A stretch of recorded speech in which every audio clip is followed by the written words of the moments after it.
Provision for taxation तो हम sir कर चुके हैं। यस, उसका एक ही केस हमने क्या करा है, उसका एक ही केस, उसके मल्टीपल केसेस हो सकते हैं, अभी खत्म करते हैं। केस वन हम ऑलरेडी कर चुके हैं, रेपिटेशन है।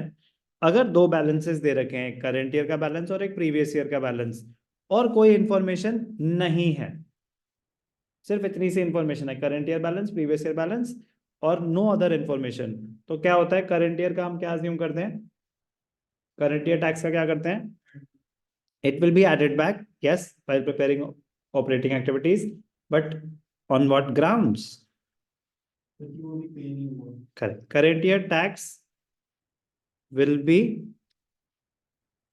paid in the next year.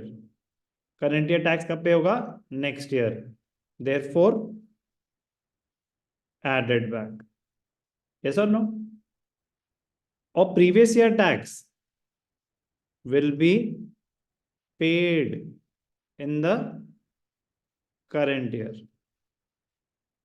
therefore deducted, shown as an outflow. अब वो कहाँ यार, स्टार्टिंग में ऐड होता है, करंट ईयर प्रोविजन लास्ट में।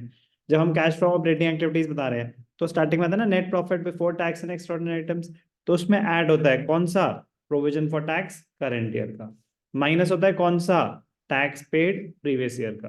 तो इसमें अगर जाएं तो 50,000 एड बैक हो जाएगा, और टैक्स पेड है 75,000, तो 75,000 माइनस हो जाएगा। कोई भी डाउट, ये तो मैंने आपको कराया हुआ है।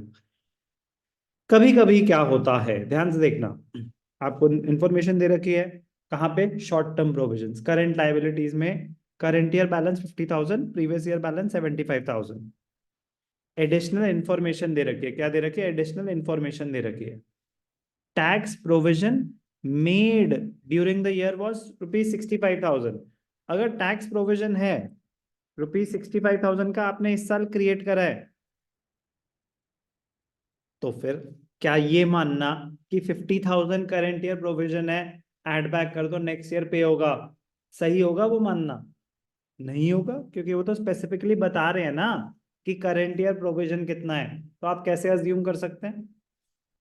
यहाँ पे तो आपको दो एक अकाउंट का ना, एक ओपनिंग बैलेंस दे रखा है, क्लोजिंग बैलेंस दे रखा है, तो हम अज्यूम करते हैं कि जो करंट ईयर का बैलेंस है वो पूरा का पूरा करंट ईयर का प्रोविजन है, जो प्रीवियस ईयर का बैलेंस था वो पूरा का पूरा पे ऑफ हो गया होगा, अज्यूम करा था हमने।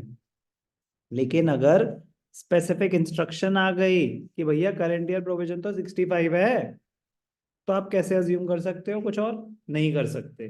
तो उस सिनेरियो में क्या होगा, आपको वर्किंग नोट में प्रोविजन फॉर टैक्स अकाउंट बनाना पड़ेगा। बहुत ही सिंपल सा, सिर्फ चार चीजें हो सकती हैं इस अकाउंट में।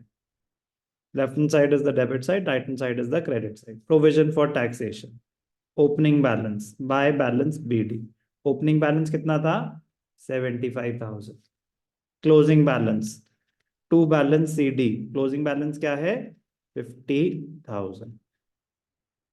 Provision made during the year, जो हमने करंट ईयर प्रोविजन, प्रोविजन का नेचर क्या होता है, provision for taxation is a liability. Liability का रूल क्या होता है, all increases are credited, all decreases are debited, yes और नो? क्वेश्चन, क्वेश्चन, हमने जो इस साल प्रोविजन क्रिएट करा उसकी जर्नल एंट्री क्या होती है, प्रोविजन क्रिएट करने की जर्नल एंट्री क्या होती है?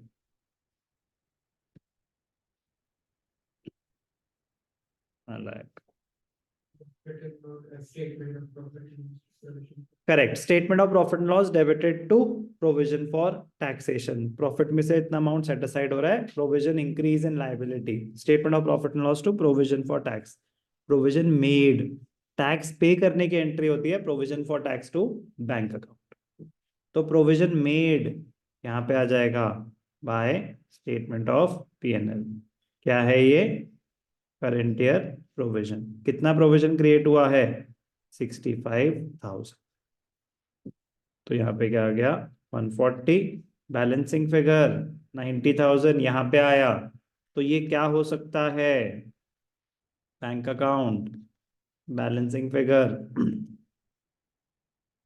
क्या है ये, tax paid during the year. तो ओपनिंग बैलेंस, क्लोजिंग बैलेंस, उसके अलावा इस अकाउंट में सिर्फ 2 ट्रांजैक्शन हो सकती हैं। Provision made during the year, उसके एंट्री है statement of profit and loss to provision, तो प्रोविजन में क्रेडिट साइड पे आया। और एक है tax paid during the year. तो कैश फ्लो स्टेटमेंट में एंट्रीज क्लियर है। Entries, journal entry for provision for taxation, statement of P&L to provision for taxation. Provision for taxation credit क्यों हो रहा है? आपकी लायबिलिटीज इतने से बढ़ रही, और जब हम टैक्स पे करते हैं तो उसकी एंट्री होती है provision for tax to bank, उतने से आपकी लायबिलिटी अब कम हो गई क्योंकि आपने पे ऑफ कर दिया। कोई भी डाउट? Account clear? अब कैश फ्लो स्टेटमेंट में क्या आएगा? कैश फ्लो स्टेटमेंट में क्या ऐड होता है? Provision for tax current year. तो कितना था करंट ईयर प्रोविजन? 65,000। क्या माइनस होगा? Tax paid during the year. तो tax paid during the year क्या था? 90। समझ आई बात? तो क्या एडजस्टमेंट थी? आपको ओपनिंग क्लोजिंग दे रखा है और प्रोविजन मेड दे रखा है। इसके अलावा सिर्फ एक चीज हो सकती है कि आपको ओपनिंग क्लोजिंग दे रखा है और अब क्या दे रखा है? टैक्स पेड दे रखा है। तो आप ये अज्यूम नहीं कर सकते ना कि प्रीवियस ईयर पे होगा इस साल, नहीं। उन्होंने स्पेसिफिकली बता रखा है कि इस साल तो हमने 60 का पे करा है। तो अब आपको कैलकुलेट करना पड़ेगा कि प्रोविजन कितना क्रिएट हुआ होगा। फिर से सिंपल सा हम वर्किंग नोट में अकाउंट बनाएंगे। सर हमें कैसे पता चलेगा अकाउंट बनाना है? जब आपको ओपनिंग क्लोजिंग बैलेंस दे रखा है और एडिशनल इन्फॉर्मेशन में कुछ दे रखा है, टैक्स पेड या provision made. By balance BD, opening balance क्या है? 50 टू बैलेंस CD 40। अब आपको टैक्स पेड दे रखा है तो आपको ये फिगर दे रखा है to bank account, balancing figure. अब बैलेंसिंग ये तो गिवन है। क्या है ये? Tax paid. कितना टैक्स पेड? 60। तो क्या आ गया यहाँ पे? By statement of P&L, balancing figure क्या है ये? Provision made in the current year. कितना आया? 50,000। क्लियर? कोई भी डाउट?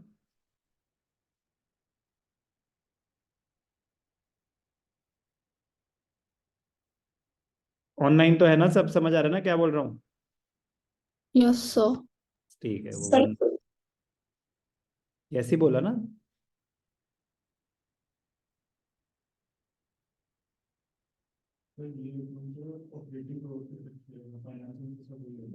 प्रोविजन फॉर टैक्स, ये सब टैक्सेशन, जो ये वाला टैक्सेशन है इसका किसी और एक्टिविटी से कोई लेना, ये ऑपरेटिंग का ही है। तो अब इस केस में ऑपरेटिंग में एड बैक क्या होगा? प्रोविजन मेड, कौन सा? 50,000, ये है करंट ईयर प्रोविजन, और टैक्स पेड 60,000 माइनस हो जाएगा। तो जब हम अकाउंट बना रहे हैं तो ओपनिंग क्लोजिंग बैलेंस एक इंफॉर्मेशन बन के रह जाता है। आपको कैलकुलेट करना पड़ेगा कि करंट ईयर प्रोविजन कितना है। मतलब एक चीज दे रखी होगी, एक चीज कैलकुलेट करनी पड़ेगी। ध्यान रखना, कैश फ्लो स्टेटमेंट में जो ऐड होता है वो करंट ईयर प्रोविजन होता है, जो माइनस होता है वो टैक्स पेड होता है।